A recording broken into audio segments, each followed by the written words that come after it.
A seguir, plenárias.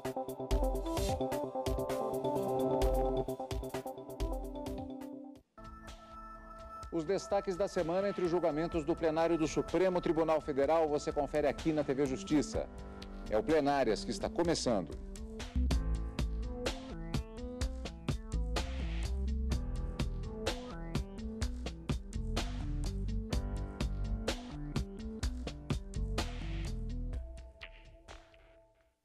Hoje com os principais momentos das sessões dos dias 19 e 20 de abril de 2017. Karina, nesta semana nós tivemos mais ou menos o seguinte quadro. Muitos processos que já haviam sido iniciados foram retomados. Alguns processos foram iniciados na quarta-feira, pelo menos um deles retomado na quinta-feira, e outros ainda foram iniciados nessa semana com perspectiva de prosseguimento. E mais importante, muitos recursos extraordinários com definição de teses. Exatamente. Muitos temas trabalhados no plenário na quarta e na quinta, mas 5 deles resolvidos definitivamente pelo plenário, diante da decisão que foi tomada em 5 deles, pelo menos. Como você disse, na quinta-feira, 2 recursos extraordinários tiveram o início do julgamento, mas não a sua conclusão ainda. Um deles falava sobre a mudança na certidão de nascimento de pessoas que se consideram transexuais e que pretendem ver aqui no Supremo ter o direito reconhecido de mudar o gênero na certidão de nascimento sem ter feito a cirurgia de mudança de sexo. Esse é um tema que deve retornar ao plenário do Supremo Tribunal Federal em outras ações que tramitam aqui no plenário para um julgamento em conjunto com esse recurso extraordinário. Como os advogados já estavam presentes no plenário, a ministra Carmen Lúcia, em consenso com os demais ministros, preferiram iniciar o julgamento, houve a leitura do relatório, as sustentações orais, mas a suspensão desse recurso extraordinário do julgamento desse RE para, no momento posterior, vir em conjunto com outras ações que tramitam aqui no plenário. E ainda na quinta-feira, um outro recurso extraordinário que teve início também o julgamento na quinta-feira, mas com a promessa de retomada desse julgamento na próxima semana, em razão já do adiantado da hora da sessão, que já avançava quase às 18 horas, uma discussão envolvendo a cobrança de mensalidades em cursos de pós-graduação por universidades públicas, e nesse recurso extraordinário envolve principalmente a Universidade Federal do Estado de Goiás. Julgamento interrompido, mas com a promessa de ser retomado na próxima quarta-feira, na próxima sessão plenária. Mas apesar desses 2 julgamentos terem sido iniciados e não concluídos, essa semana o Supremo Tribunal Federal colocou um ponto final em pelo menos 5 recursos extraordinários com repercussão geral reconhecida. Em um deles, a ministra Carmen Lúcia, ao finalizar o julgamento e dar o resultado do julgamento, disse que seriam resolvidos pelo menos 27 mil processos que tramitavam na Justiça em todo o Brasil envolvendo esse mesmo tema. Na quarta-feira, 2 recursos extraordinários que envolviam o tema imunidade recíproca, 2 temas envolvendo precatórios, pagamento por meio de precatórios, e o julgamento que foi iniciado na quarta e finalizado na quinta, que envolvia o pagamento do benefício de prestação continuada, que é o direito de um salário mínimo, chamado salário social, à luz da Lei Orgânica da Assistência Social, para uma estrangeira que reside no Brasil há mais de 50 anos e que o INSS questionava a possibilidade legal ou a possibilidade ou a necessidade de se pagar esse benefício a estrangeiros e se isso não seria um direito apenas dos nacionais brasileiros. Todos esses temas resolvidos no plenário na quarta e na quinta-feira dessa semana. Então vamos começar pela quarta-feira. Na sessão desta quarta-feira, portanto, por 8-1, o plenário do Supremo Tribunal Federal decidiu que os conselhos de fiscalização profissional não se submetem ao regime de precatórios para o pagamento de dívidas decorrentes de decisões judiciais. A maioria dos ministros acompanhou a divergência aberta pelo ministro Marco Aurélio, entendendo que o artigo 100 da Constituição, que trata dos precatórios, não se aplica aos conselhos de fiscalização profissional, porque apesar de possuírem natureza jurídica de autarquia, eles são mantidos por seus filiados, não recebendo nenhuma dotação orçamentária dos cofres públicos. Se eu não posso incluir os conselhos no grande todo representado por fazenda pública, não tenho como dizer aplicável na espécie o artigo 100. Por isso é que penso que sinaliza bem a Procuradoria-Geral da República quando conclui pelo afastamento desse sistema especialíssimo, né, que é o sistema de precatório, quanto a pagamentos devidos, não pela Fazenda, mas especificamente por cada qual dos conselhos corporativistas, como eu disse, pelos conselhos que consubstanciam, reconheço, autarquias especiais. Numa interpretação sistemática dos dispositivos da Constituição Federal, concluo que o artigo 100 é inaplicável em se tratando de débito de conselho. Por isso, com a vênia do relator, já adianto o ponto de vista, para não ter que voltar ao microfone, com a vênia do relator, provejo o recurso interposto para que a execução se faça na forma que eu diria gênero do Código de Processo Civil e não considerado o disposto no artigo 535 desse mesmo diploma. Como voto? Diante do artigo 100, diante do que o próprio Supremo Tribunal Federal já, numa sequência de ações diretas de inconstitucionalidade, entendeu ser o próprio regime de precatórios. Me parece não haver possibilidade de extensão, uma interpretação extensiva para que os conselhos profissionais passem a também, suas dívidas passem a ser regidas pelo regime de precatórios.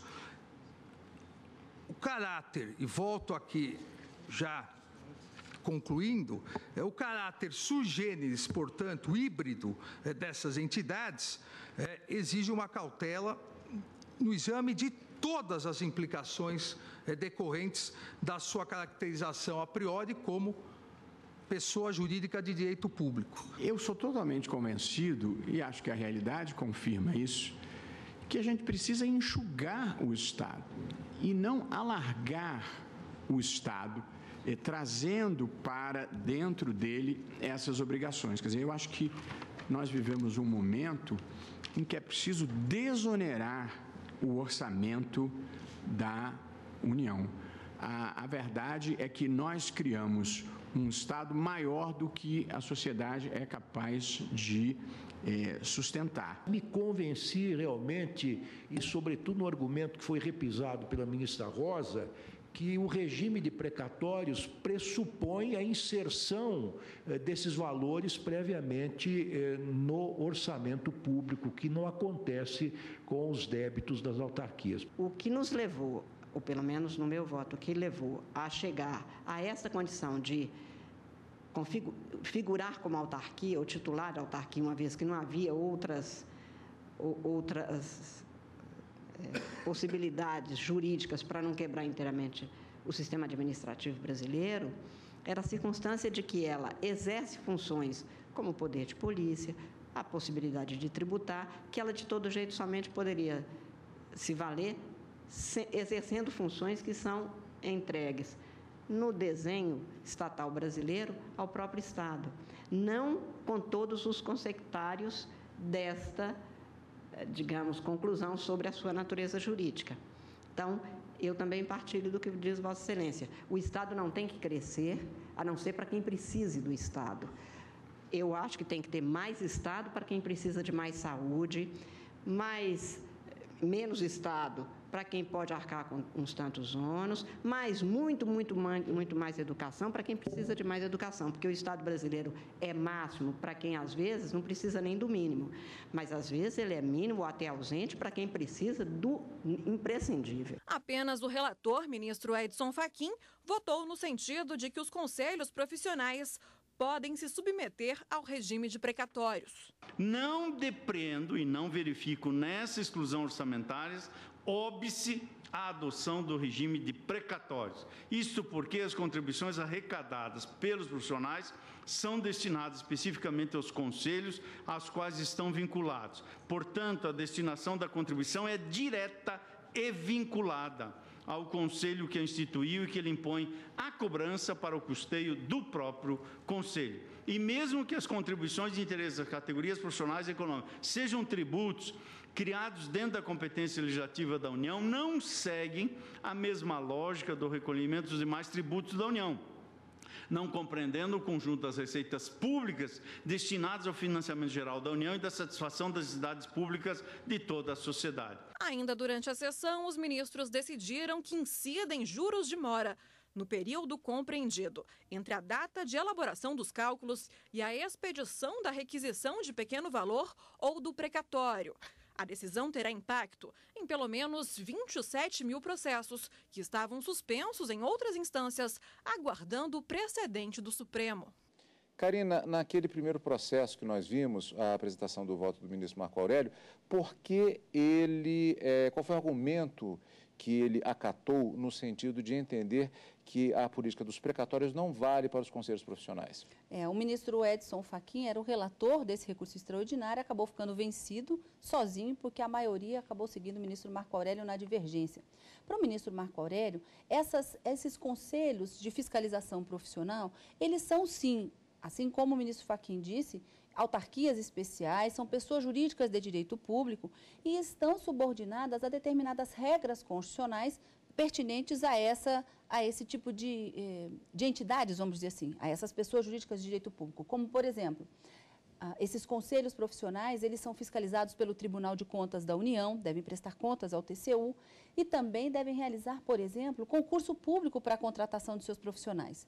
Mas o ministro Marco Aurélio entendeu que em relação às regras envolvendo as finanças públicas, essas regras não alcançariam esses conselhos. Por quê? Porque as verbas recebidas por esses conselhos não são verbas públicas, são na verdade, não a remuneração, mas o que se recolhe nos conselhos são pagos pelos seus próprios profissionais e integrantes e não são verbas públicas e, por isso, não estaria submetido, ao entender do ministro Marco Aurélio e na maioria que se formou junto com ele, o regime de precatórios não seria a forma de se executar todas as dívidas envolvendo esses conselhos, e sim o cumprimento de sentença nos termos do Código de Processo Civil. Esse foi um julgamento envolvendo precatórios. O outro recurso extraordinário que vimos na reportagem também, e que acabou solucionando com essa decisão do Supremo pelo menos 27 mil processos, envolvia a discussão da incidência ou não de juros moratórios no débito de uma universidade do Rio Grande do Sul, Universidade Federal de Santa Maria.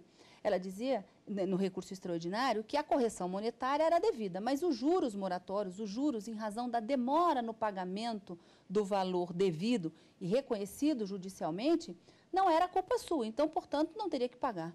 E o ministro Marco Aurélio, nesse caso também, relator do recurso extraordinário, disse: alguém tem que pagar essa conta. E se quem demorou para pagar a conta, com certeza não foi o credor. Então, o devedor deve arcar com esses juros. E acabou firmando também uma tese nesse caso, dizendo que os juros também são devidos e eles devem ser apurados da data do início da execução até a expedição da requisição do precatório ou da chamada RPV, quando os valores são menores às requisições de pequeno valor. Essa foi a tese firmada nesse recurso extraordinário. Bom, essa foi a sessão plenária desta quarta-feira. No próximo bloco, nós vamos ver como foi a continuidade de julgamentos da semana com os principais momentos da sessão plenária da quinta-feira. Daqui a pouquinho, depois do intervalo, aqui no Plenárias.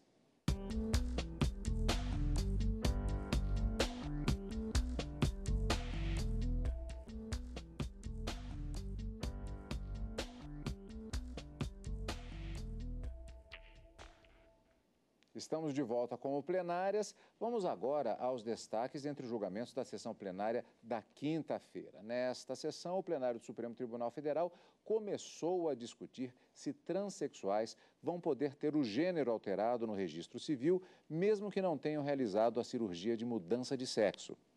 O julgamento foi suspenso após as sustentações orais para que o processo seja julgado em conjunto com outras ações que tratam do mesmo tema. Os ministros analisam o caso de uma pessoa que, apesar de ter nascido mulher, se reconhece como homem e entrou na justiça pedindo para que o nome e o gênero fossem alterados. Mas para a Justiça do Rio Grande do Sul, a troca do gênero especificado nos documentos só poderia ocorrer após a cirurgia de mudança de sexo. O juiz de primeiro grau alterou o nome, mas não alterou a designação do sexo como sendo feminino. Na apelação, para que se alterasse para masculino, o que há? Se acolhe em parte para dizer que tem que consignar transexual. Então o acórdão decide isso. E digo eu, continuando o relatório agora, no que tange à exigência de realização de cirurgia de transgenitalização, informa o recorrente que já utilizou todos os recursos da medicina a seu alcance, tendo se furtado a se submeter ao referido procedimento cirúrgico em virtude de seu caráter experimental e de seus riscos, tendo em vista a ausência de resultados minimamente satisfatórios. Nesse sentido, aponta que a neofaloplastia é ato cirúrgico, estou citando mais uma vez o recorrente, para a formação de um pênis a partir do órgão sexual feminino. Em razão da sua complexidade, as complicações que permeiam o procedimento e a recuperação são inúmeras e gravíssimas, ocorrendo em grande parte dos casos a necrose do neofalo, que pode resultar na perda do órgão sexual. A tese da ANIS é de que a alteração do registro é uma necessidade essencial das pessoas transexuais e, por conseguinte, um direito decorrente da proteção constitucional à dignidade humana. Essa tese parte da premissa de que a questão não se trata de uma preferência ou de uma escolha que a pessoa transexual possa fazer. E, portanto, não deve ser discutida sob a chave da liberdade ou da autonomia de uma pessoa fazer escolhas entre aquelas que a lei não proíbe.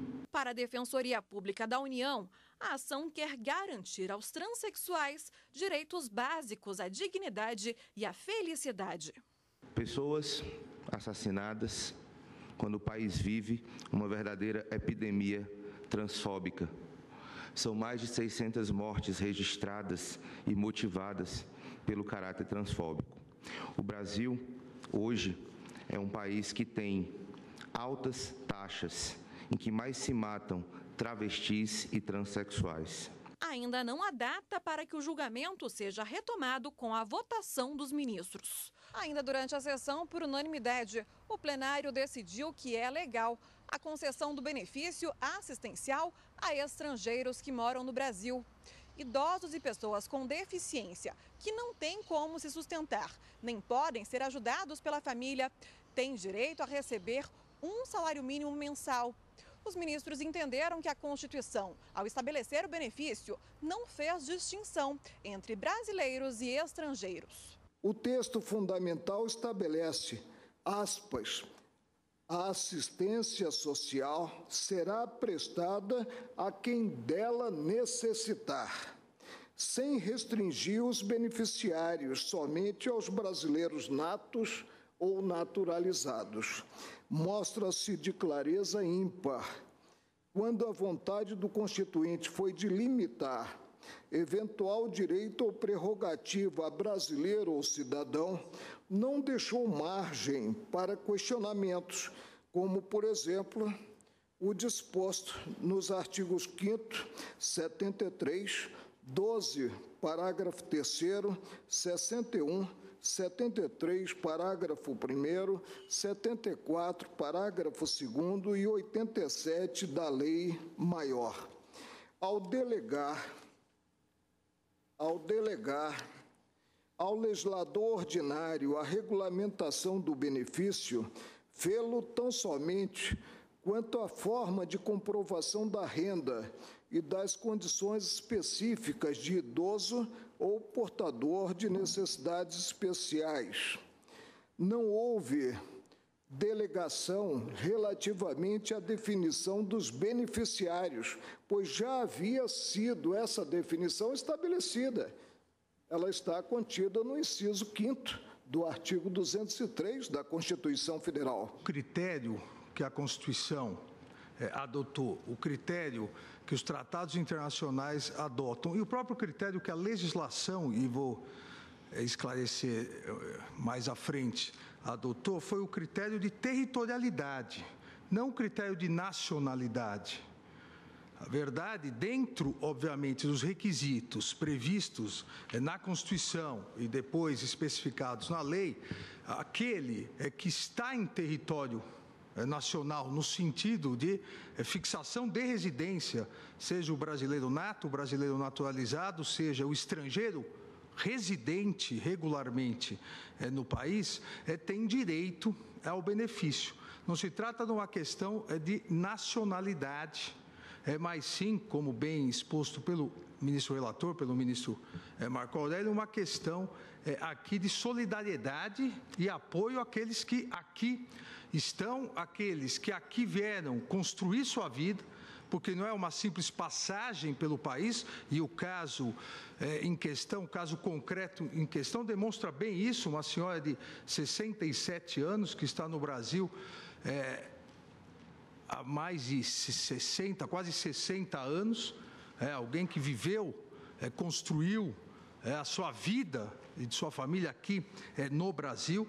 Então, o primeiro ponto que me parece extremamente importante é o critério. O critério da Constituição para aplicar essa solidariedade foi a territorialidade e não a nacionalidade. Mais do que nunca estamos vivendo o que eu não achei que eu viveria, que era ver os novos degredados filhos de Eva pelo mundo, sem ter onde parar e sem ter um acolhimento mínimo. Então, nós que somos um povo sempre aberto a todos, muito mais em condições como esta, não poderíamos nos negar a ter um olhar muito especial em relação a essa situação, claro, sempre dentro do direito.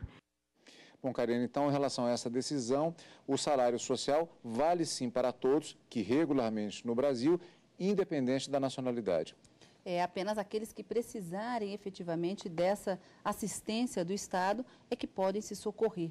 O ministro Marco Aurélio, o ministro Alexandre de Moraes foram bastante enfáticos nesse princípio da solidariedade e enfatizaram muito que o benefício ele deve ser alcançado para garantir a dignidade não do estrangeiro ou do nacional, mas sim da pessoa humana. E sendo a dignidade da pessoa humana um fundamento da República e a lei não fazendo qualquer tipo de discriminação silente, não caberia ao intérprete dizer que os estrangeiros não seriam alcançados por esse benefício caso cumpridos os requisitos legais para o pedido dessa assistência. Nesse caso, apenas para ficar bastante claro, trata-se de uma italiana residente no Brasil regularmente há mais de 57 anos e que necessitava desse benefício e o INSS tentava, de uma certa forma, evitar que o pagamento fosse feito, justamente alegando que o silêncio da lei não poderia, dependeria de uma regulamentação para que esse benefício fosse estendido a ela também e de repente, na verdade, pela interpretação da legislação, à luz do que interpretou o INSS, somente os cidadãos brasileiros é que poderiam efetivamente receber esse benefício. Tese afastada pelo plenário, os ministros decidiram que esse salário social, que representa um salário mínimo, para aquela pessoa que estiver inserida, de acordo com a legislação, num seio familiar em que não consegue se manter, a pessoa idosa ou a pessoa com deficiência, que não consegue se sustentar e não consegue ser sustentada pela própria família, e aí a lei estabelece um critério de miserabilidade com base em critérios objetivos, a renda per capita da família não pode ser superior a 1/4 de salário mínimo e, fazendo disso, essa pessoa idosa ou então essa pessoa com deficiência, uma potencial beneficiária dessa assistência social pode sim solicitar ao INSS. Mas aqui nesse caso, se tratava de um estrangeiro e justamente a questão veio parar no Supremo Tribunal Federal. Então, sendo estrangeiro ou nacional, a Constituição não faz essa diferença, a lei não faz essa diferença e o Supremo decidiu que o benefício deve também ser alcançado para todas aquelas pessoas que residem, né, regularmente no país, sendo nacionais ou sendo estrangeiros. Karina, naquele caso da mudança de gênero, o ministro Marco Aurélio ele pediu a palavra antes do início do julgamento propriamente dito e sugeriu exatamente que houvesse um adiamento daquele julgamento e a opção foi iniciar-se com a apresentação do relatório, as sustentações orais para que depois fosse apresentado, se desse prosseguimento com a apresentação do voto do relator, a partir dali, em outra sessão. Por quê? Porque os advogados, haviam vários amicus curiae que estavam inscritos e que já estavam aptos para fazer a sustentação oral. Então, os ministros optaram por iniciar o julgamento desse recurso extraordinário. O ministro Dias Toffoli, relator, leu o seu relatório. Logo em seguida, os amigos da Corte, os amici curiae, fizeram suas sustentações orais, mas esse julgamento deve ser retomado quando outras ações que tramitam aqui no Supremo, envolvendo esse mesmo tema, puder ser trazido ao plenário para um julgamento conjunto. Uma forma de otimização dos julgamentos na Suprema Corte, sem Com dúvida. certeza um julgamento que vai chamar bastante atenção também e que você terá a oportunidade de acompanhar, como sempre, ao vivo aqui no Direto do Plenário e também nos finais de semana no Plenários. E, aliás, por falar nisso, Karina, já encontro marcado também na próxima semana com nossos amigos telespectadores. É exatamente, Cadu. Próxima semana no Direto do Plenário e no final de semana com o Plenárias. Lembrando que nós teremos também Direto do Plenário na quarta-feira, pela manhã e à tarde, com os julgamentos dos ministros do Supremo Tribunal Federal. Obrigado pela sua presença, como sempre, e continue conosco aqui, na TV Justiça.